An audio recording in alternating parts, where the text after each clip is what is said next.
So in previous class, we have already discussed about the construction and mainly construction of solenoid, how it is being made. ठीक है, जल्दी से इसकी working and direction समझ लेते हैं. तो सोलेनॉइड हम देख चुके थे कि कैसे बनती है. सो दिस इज द सोलेनॉइड. एक लॉन्ग प्लास्टिक या कार्डबोर्ड के किसी सिलेंड्रिकल ऑब्जेक्ट पर अगर इंसुलेटेड कॉपर वायर्स को रैप किया जाए बिल्कुल पास पास पास पास इस तरीके से, ताकि वो सर्कुलर लूप्स बनाए बहुत सारे. सो इस तरह का अरेंजमेंट क्या कहलाता है? सोलेनॉइड कहलाता है. सो लेट्स सपोज हमने एक सोलेनॉइड प्रिपेयर कर लिए. ये these are the circular loops of insulated copper winding, और ये इनके दोनों एंड्स हमने निकाल लिए और इसको प्राइमरी सर्किट से हम कनेक्ट कर देते हैं. Let's suppose this is our variable resistance, that is rheostat RH, और इसका पर्पस क्या है? इस सर्किट में फ्लो होने वाली करंट को कम ज्यादा करना by increasing decreasing resistance through this variable resistance, that is rheostat. This is the battery. It is positive terminal, it is negative terminal. Key K is being connected. Right now it is in open circuit, यानी कि कोई current अभी flow नहीं कर रही है. जैसे ही हम की K को ऑन करते हैं, स्विच ऑन करते हैं, एक करंट इसमें से फ्लो होना स्टार्ट होती है. तो ये नीचे से जा रही है. आप समझ सकते हैं कि डायग्राम के अकॉर्डिंग ये अंदर की तरफ से जाकर के फिर बाहर ऊपर की तरफ आ रही है, बाहर की तरफ आ रही है, बाहर की तरफ आ रही है, बाहर की तरफ आ रही है.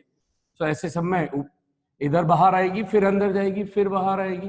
सो अंदर जाकर के फिर बाहर आ रही है, फिर अंदर जा रही है, फिर बाहर आ रही, फिर अंदर जा रही है, फिर बाहर आ रही, अंदर जाकर के बाहर आ रही. तो सेम करंट आई फ्लो होती रहेगी सभी के अंदर. इसमें भी करंट आई, इसमें भी आई, सभी के अंदर same current will be flowing last तक, और ये फाइनली यहां से ये पास हो जाएगी. सो ये हमारा सोलेनॉइड का प्रिपरेशन कंप्लीट हो गया. ठीक है. अच्छा, तो वही आपको थोड़ी सी टेढ़ी मेढ़ी दिख सकती है ना, भावनाओं को समझिएगा. ओके. सो अब इसके अंदर इसकी वर्किंग देखेंगे, सोलेनॉइड किस तरह से काम कर रही है और इसका मेन फंक्शन क्या है. तो मेन फंक्शन सोलेनॉइड का है एक मैग्नेटिक फील्ड जनरेट कराना, इसके इनसाइड में uniform strong magnetic field generate कराना. ठीक है. कैसे हो रहा है यहाँ पे मैग्नेटिक फील्ड? करंट जा रही है अंदर, अंदर से आ रही बाहर. तो ये एक हमारा सर्कुलर लूप प्रिपेयर हो रहा है इस तरह से. सो करंट यहां से अंदर जा रही है, ये अंदर गई और यहां से बाहर आई.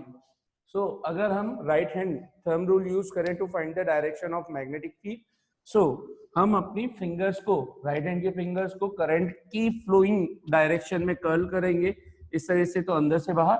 तो हम देखेंगे कि अगर ये लूप ऐसे रखा हुआ है, फॉर एग्जाम्पल अगर मैं इसको शो करूं 3 कोऑर्डिनेट एक्सिस बना करके, अगर ये x एक्सिस है, ये y एक्सिस है, ये z एक्सिस है, तो कॉइल कुछ इस तरीके से प्लेस की गई है, यानी कि ये कौन से प्लेन के अंदर हो गई है? YZ प्लेन के अंदर हो गई है. तो जो मैग्नेटिक फील्ड आ रहा है ये इधर से जा रही है, ये एक तरह से करंट इस तरीके से फ्लो करके फिर नेक्स्ट लूप बनता जा रहा है. ठीक है. तो ये हो गया करंट आई.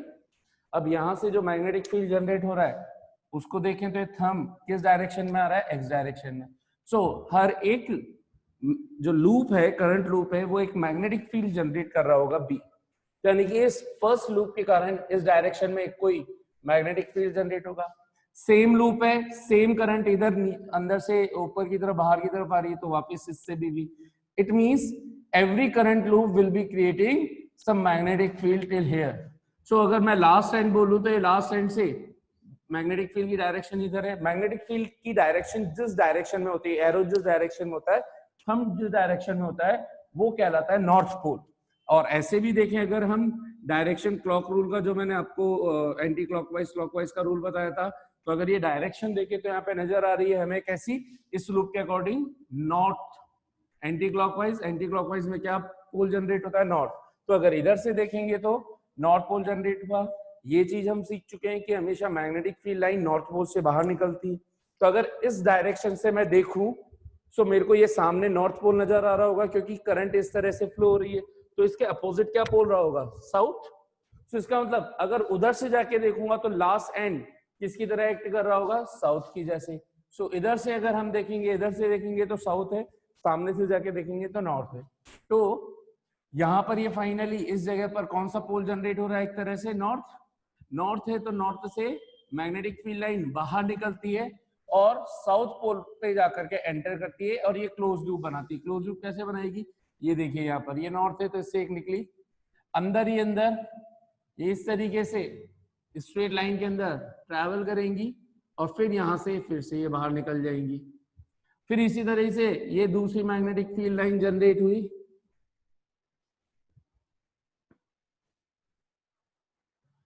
और वो यहाँ पर आकर के एंटर कर रही है, ये एंटर कर रही है स्ट्रेट लाइन के अंदर एंटर कर रही है और ये यहाँ से इस तरीके से बाहर निकल रही है। ठीक इसी तरह से अगर मैं यहाँ पे बनाऊं इस जगह पर, तो ये मैग्नेटिक फील्ड लाइन नॉर्थ से चली साउथ पे गई, इनसाइड साउथ से नॉर्थ ट्रेवल कर रही है। ठीक है, सो ये एक मैग्नेटिक फील्ड लाइन बन गई। एक और दूसरी मैग्नेटिक फील्ड लाइन बना है, तो ये मैग्नेटिक फील्ड लाइन कुछ इस तरीके से बनेगी, इनसाइड स्ट्रेट लाइन में ट्रैवल करेगी। ये बीच वाली देखे तो ये भी स्ट्रेट लाइन। अगर ध्यान से देखें इनसाइड द सोलेनोइड जो मैग्नेटिक फील्ड लाइंस बनी है, सबसे पहले इन पे एरो लगा दें फिर इसकी बात करते हैं। ये नॉर्थ से साउथ की तरफ, नॉर्थ से साउथ, साउथ पे जाकर के सभी एंटर कर रही हैं, नॉर्थ से आ रही हैं। So they are in air or outside to the solenoid. In air they are moving from north to south and inside the solenoid hollow space जो बन रहा था उसके अंदर साउथ से नॉर्थ ट्रेवल कर रही है। इनसाइड देखें तो सभी की सभी मैग्नेटिक फील्ड लाइन से पैरेलल और equi distance almost straight lines में है। तो ये जो अंदर inside the solenoid magnetic field जो जनरेट हुआ वो कैसा जनरेट हुआ है, यूनिफॉर्म मैग्नेटिक फील्ड। यूनिफॉर्म बोले तो कांस्टेंट मैग्नेटिक फील्ड। यूनिफॉर्म क्यों बोल रहे हैं, सभी की सभी lines are straight and parallel to each other.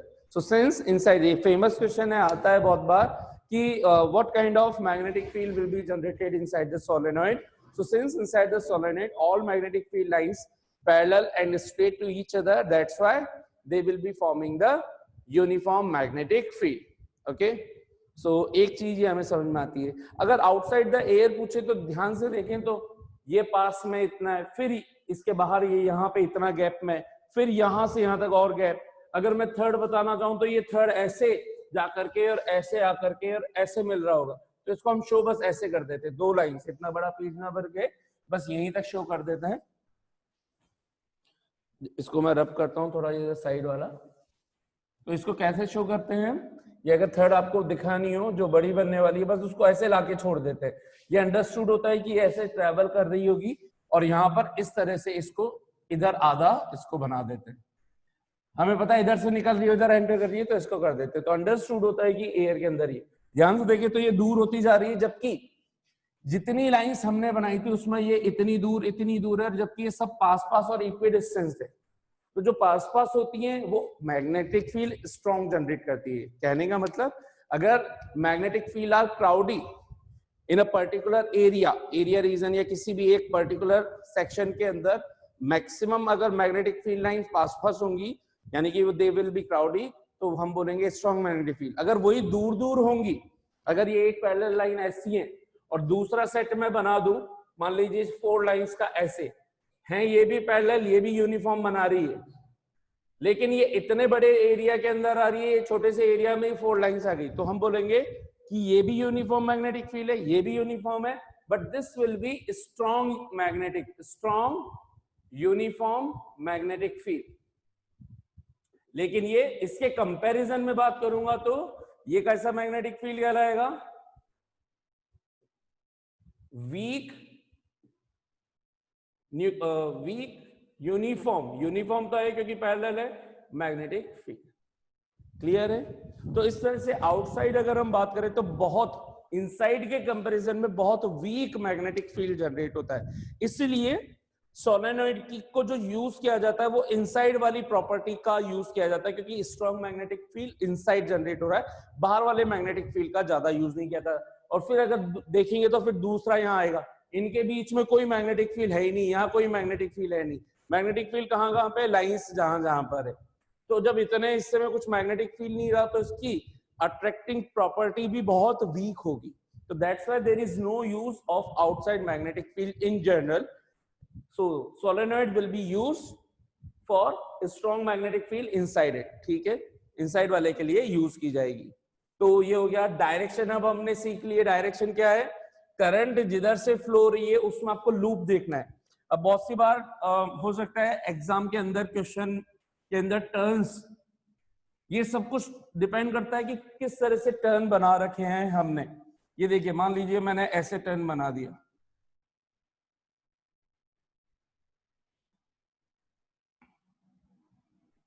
तो है ये भी सोलेनॉइड।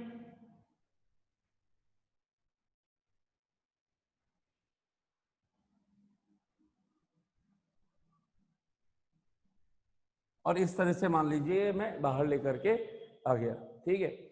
अब मान लीजिए मैंने करंट टर्मिनल चेंज नहीं करे, देखिए बस मैं इधर से ऊपर से नीचे की तरफ लेकर के आ रहा हूं, टर्मिनल समझने के लिए मैंने वही सेम रखे। ये पॉजिटिव नेगेटिव करंट गई इधर से जा रही है और फिर अंदर आ रही है। तो ये देखिए अब ये इधर से ऊपर से जा रही है और अंदर जा रही है, फिर ये जब इधर आएगी तो फिर ये इसमें ऊपर से जाएगी और इधर अंदर आएगी।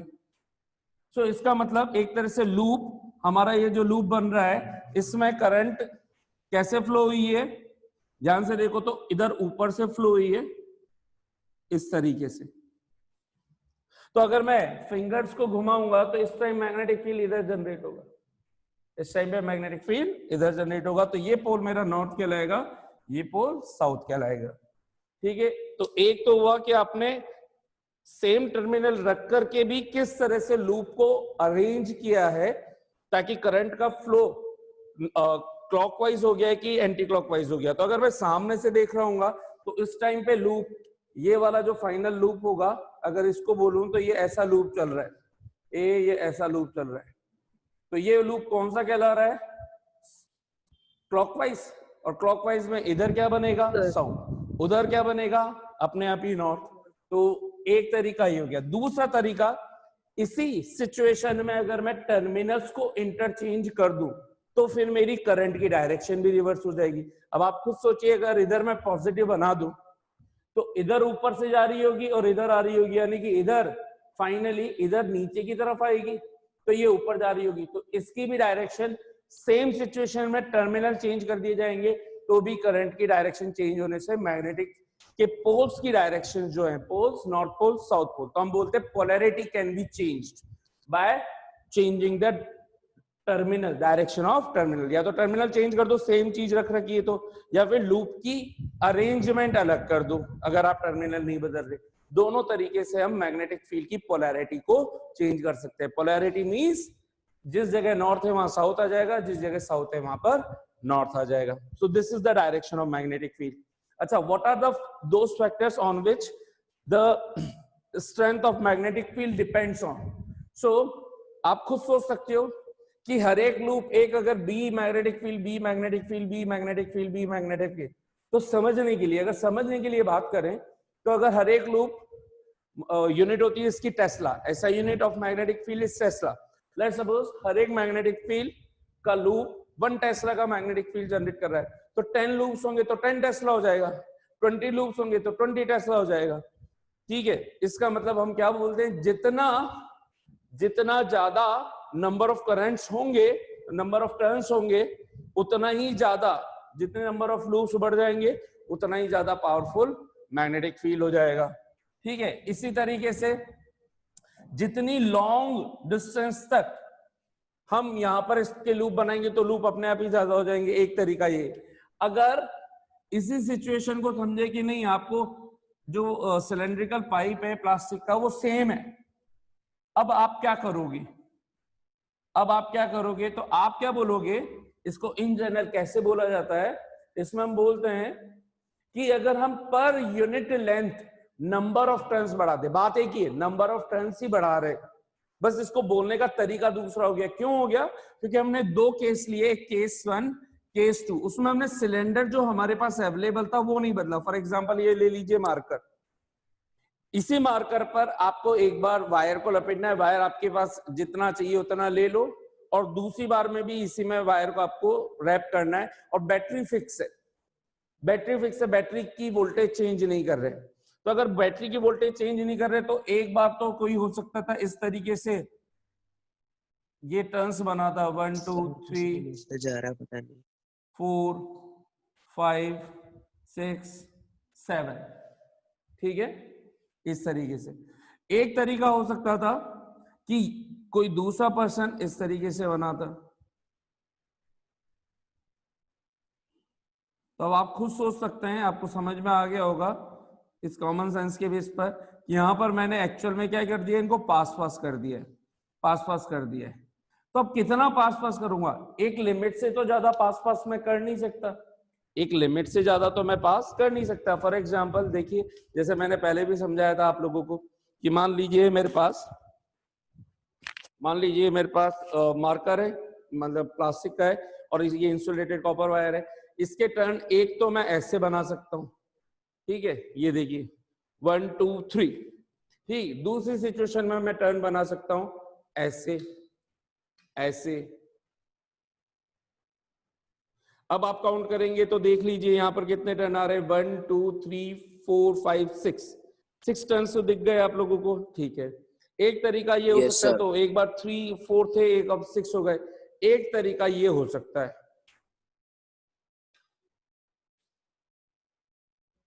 ये देखिए,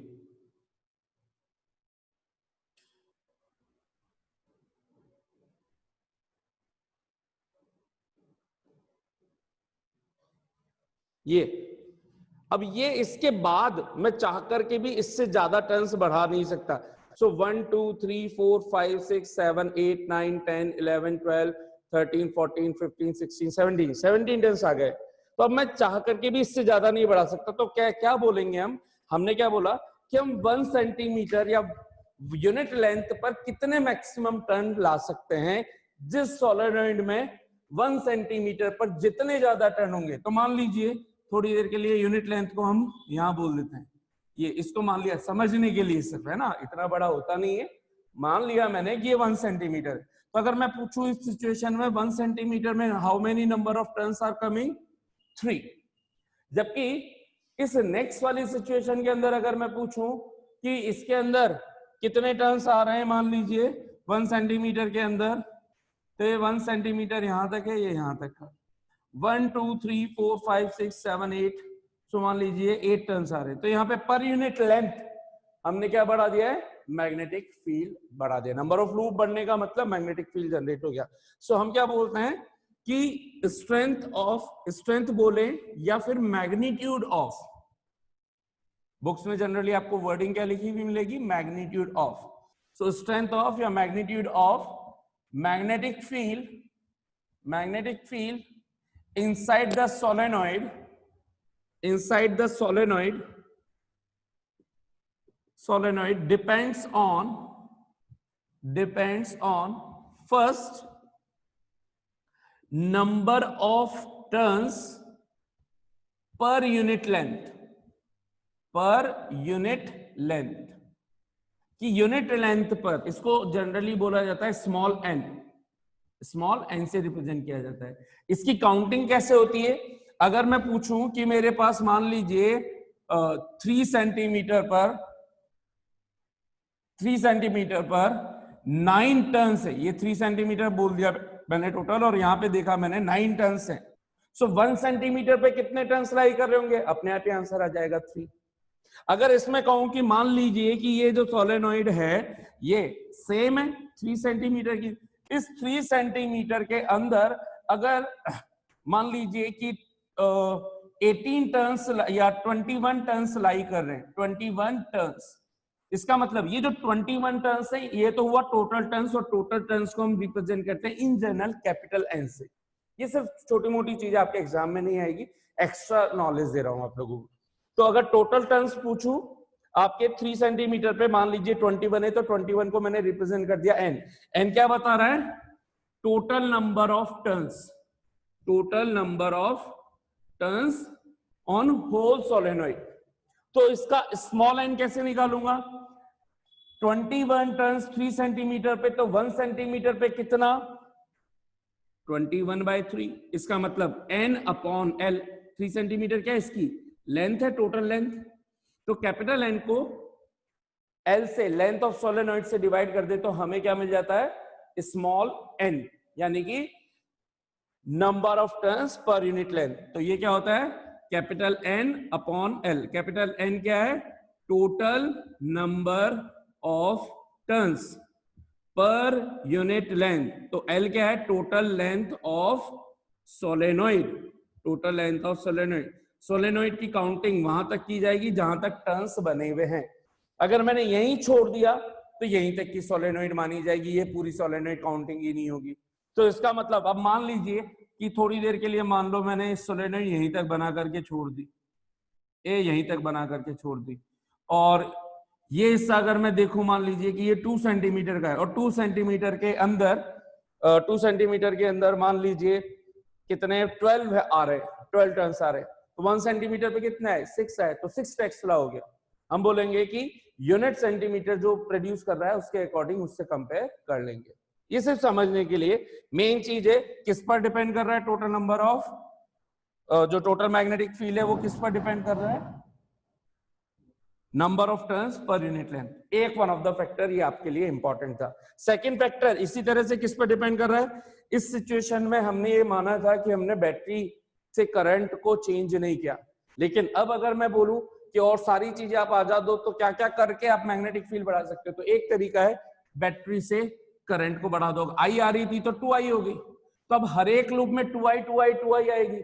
अगर 1i वाला 1 टेस्ला का मैग्नेटिक फील्ड दे रहा था तो 2i से 2 times, double times magnetic field generate होगा। सो किस पर और डिपेंड करता है, solenoid depend on total amount of current flowing in each loop, amount of current flowing in each loop in the circuit, in each loop of solenoid, each loop of solenoid current पर depend कर रहा है। ठीक है, इसी तरीके से किस पर डिपेंड करेगा कि किसमें से करंट कम ज्यादा हो सकती है, उसके मटेरियल पर भी डिपेंड कर सकता है। तो आप चाहो तो उस फैक्टर को लिखो, चाहो तो मत लिखो कि material, type of material being used, एक ये हो गया है। ठीक है, जितनी लेंथ तक बना रहे हो उसके अंदर पास में कितने, यानी कि मेन फैक्टर यही आएगा आपका कि पास में मैग्नेटिक फील्ड, पास में लूप्स कितने जनरेटेड है, उन पर ये डिपेंड करेगा। ठीक है, सो बेसिकली अगर मैं ध्यान से देखूं तो मेनली तो 2 फैक्टर है, थर्ड फैक्टर आप चाहो तो लिखें कि type of material, otherwise mainly ये 2 फैक्टर है। ठीक है, इसमें डिस्टेंस का लेना देना इसलिए नहीं है क्योंकि हम जो मैग्नेटिक फील्ड बात कर रहे हैं, फिर से वही, इसमें ये पूरा है, इसमें 3 सेंटीमीटर पे 9 थे तो हमने तो 1 सेंटीमीटर से काउंटिंग करी ना, इसमें सोलेनोइड ही इतनी सी बोली जा रही है, ये सोलेनोइड नहीं है, फिर खत्म एक तरीके से। तो सोलेनोइड का टर्न कहां तक आ रहे हैं, वो सोलेनोइड है। ठीक है, so these are the factors on which the magnetic field of solenoid depends on. ठीक है, कितनों को यहाँ तक सब कुछ समझ में आ गया? तो एक पॉइंट और ध्यान रखना है कि अंदर तो स्ट्रॉन्ग है ही सही, क्योंकि यहाँ बिल्कुल स्ट्रेट और पास है, साथ ही यहाँ पे क्राउडनेस पोल्स पर भी ज्यादा है। क्राउडनेस कहाँ पे भी ज्यादा है, यहाँ देखे तो दूर दूर हो रहे, नीचे भी दूर हो रहे, लेकिन क्राउडनेस और कहाँ पे ज्यादा है, पोल्स पर सबसे ज्यादा है। अगर मैं इसको और किसी दूसरी चीज से दिखाऊं आपको, दूसरी चीज के अंदर इसी चीज को दिखाऊं आपको वापस से शॉर्ट के अंदर, तो ये कुछ सिचुएशन ऐसी है।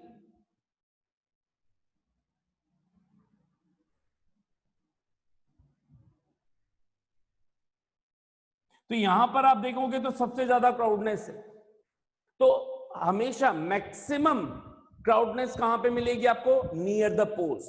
तो नियर द पोल्स सबसे ज्यादा मैक्सिमम मैग्नेटिक फील्ड की स्ट्रेंथ होती है, सबसे ज्यादा यहां पर। ठीक है, तो एक चीज का आपको ये ध्यान रखना है। अच्छा, दूसरा अगर यहाँ पे बोलूं, ये तो हो गई कि डायरेक्शन क्या थी, किन फैक्टर्स पर डिपेंड करती है। साथ ही अगर आपको ये पूछूं तो ये सोलेनोइड किसी से सिमिलर दिख रही है क्या? क्या हम जो जनरली बार मैग्नेट लेते हैं ये एग्जैक्टली उसी को रिप्रेजेंट कर रही है कि नहीं कर रही? बार मैग्नेट भी तो ये था, अगर मान लो मैं कोई सिलेंड्रिकल मैग्नेट ले लेता या कैसा भी बार मैग्नेट ले लेता, उसकी जो हमने इनिशियल सबसे पहले शुरू की क्लासेस में जब मैग्नेटिक फील्ड बनाई थी, तो क्या यही नहीं बनाई थी हमने? एक जनरल मैग्नेट जो होता है वो भी इसी तरीके से जनरेट करता है। तो क्या हम बोल सकते हैं कि solenoid is just similar to a bar magnet? Yes sir, yes sir, है ना, is just similar to bar magnet. Okay sir, ठीक है, और इनसाइड वही ये, तो हम ये बोल सकते हैं कि solenoid just shows the similarities with a bar magnet. अगर बार मैग्नेट से सिमिलरिटी शो करता है तो इसका मतलब जो काम बार मैग्नेट करता है वही काम सोलेनॉइड करना चाहिए। बार मैग्नेट की क्या क्या प्रॉपर्टी होती है? बार मैग्नेट की प्रॉपर्टी होती है कि अगर आप उसको हैंग कर दो तो वो हमेशा नॉर्थ साउथ डायरेक्शन के अंदर ही स्टे करता है। यस और नो? यस सर, तो ठीक इसी तरह से अगर इस सोलेनॉइड को भी मैं हैंग कर दूं किसी थ्रेड के थ्रू और करंट पास करूं तो इसमें भी ये भी हमेशा नॉर्थ साउथ में स्टे करेगा। One of the property. Second property होती है इसकी, क्योंकि नॉर्थ साउथ में हैंग होता है इस वजह से डायरेक्टिव प्रॉपर्टी शो कर रहा है, तो ये भी डायरेक्टिव प्रॉपर्टी शो कर रहा है। ये भी नॉर्थ साउथ में हैंग हो रहा है तो ये भी डायरेक्शन को बता रहा है। तीसरी चीज, it shows the attractive property. ये आयरन ऑब्जेक्ट्स जैसी चीजों को अट्रैक्ट कर लेगा तो ये भी तो अट्रैक्ट करेगा। इसके भी अंदर एक स्ट्रॉन्ग मैग्नेटिक फील्ड है। तो अगर इसको होलो बना रखा है और इसके पास में मैं कोई आयरन ऑब्जेक्ट रख दूं, ऑलपिन वगैरह रख दूं, तो इसके अंदर फिट हो जाएगी, वो इसके अंदर फिट हो जाएगी। ठीक है, तो इसी तरीके से ये एक प्रॉपर्टी इसकी यूज हो गई, है ना। तो अच्छा, इन एडिशन टू इट ये क्या करता है जो ये काम नहीं कर सकता बार मैग्नेट हमारा? बार मैग्नेट आपको हमेशा एक फिक्स वैल्यू का मैग्नेटिक फील्ड जनरेट करके देगा, लेकिन इसके मैग्नेटिक फील्ड को कम और ज्यादा किया जा सकता है by increasing decreasing the value of current and number of turns per unit length. Yes और नो? यस सर, तो वैल्यू फिक्स रहेगी।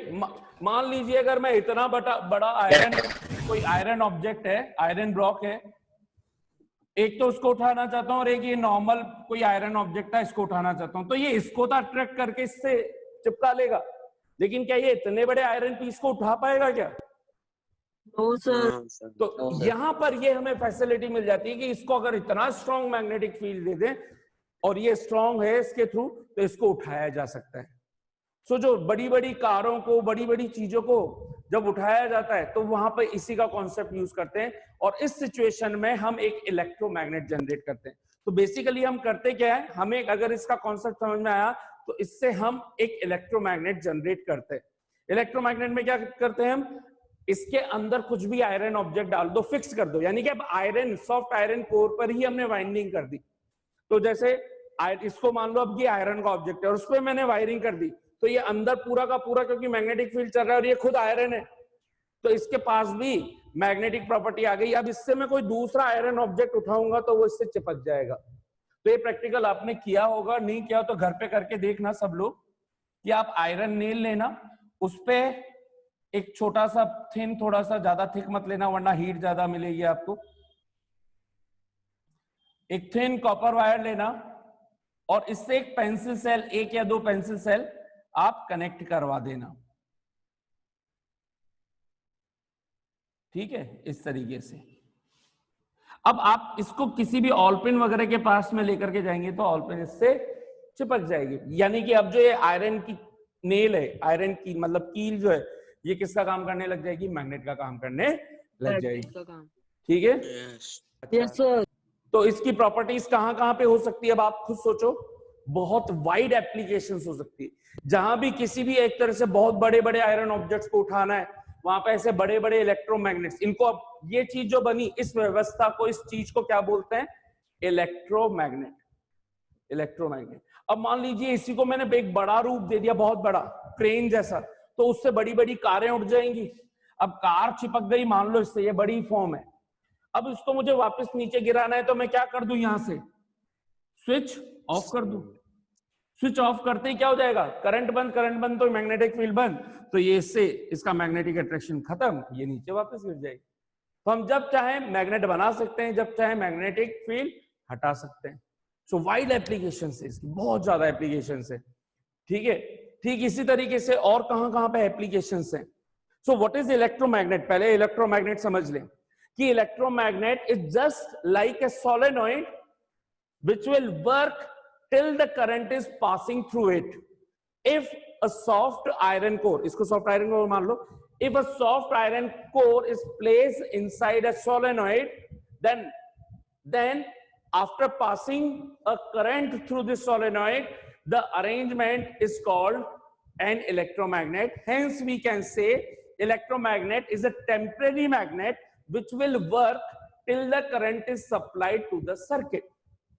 फिर से बोल रहा हूं, व्हाट इज इलेक्ट्रोमैग्नेट, किसी सॉफ्ट आयरन कोर को इसके अंदर सोलेनॉइड के अंदर रख दिया, ये रहा ना सॉफ्ट आयरन कोर, आयरन की कील, और करंट जब पास करा दें, then this iron object soft iron core will acquire some magnetic properties and behave like a magnet, since it will work until, or it will work only till the current is passing through it.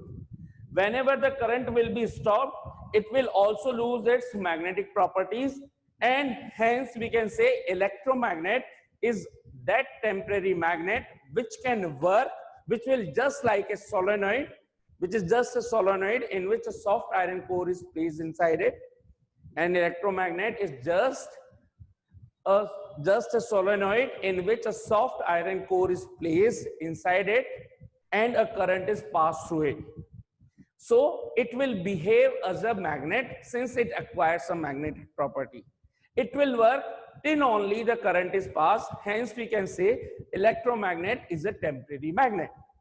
Where the electromagnet will be used? Electromagnet will be used wherever the magnetic properties are needed.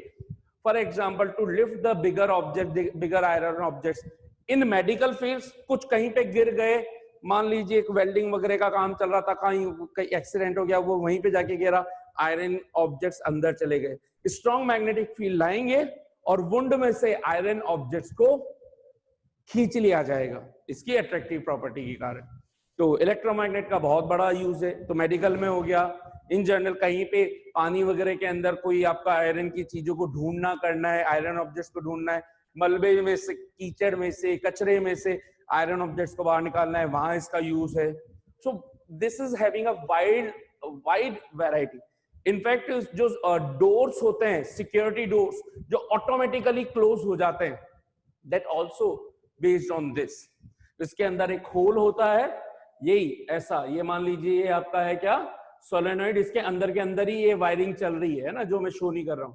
और यहाँ पर दूसरा gate होता है, इस gate के अंदर ये एक आयरन का पीस होता है। अब जैसे ही यहाँ पर इसकी करंट को मैं ऑन करूंगा, ये दूसरे गेट में लगा हुआ है, ये दूसरे गेट के अंदर लगा हुआ है। सो जैसे ही इस दूसरे गेट के अंदर मैंने करंट ऑन करी, इसके अंदर मैग्नेटिक फील्ड जनरेट हो गया। सो ये वाली जो शाफ्ट है, यानी कि रॉड है, ये एकदम से इसके अंदर घुस जाएगी। तो ये देखिए डोर लॉक हो गया।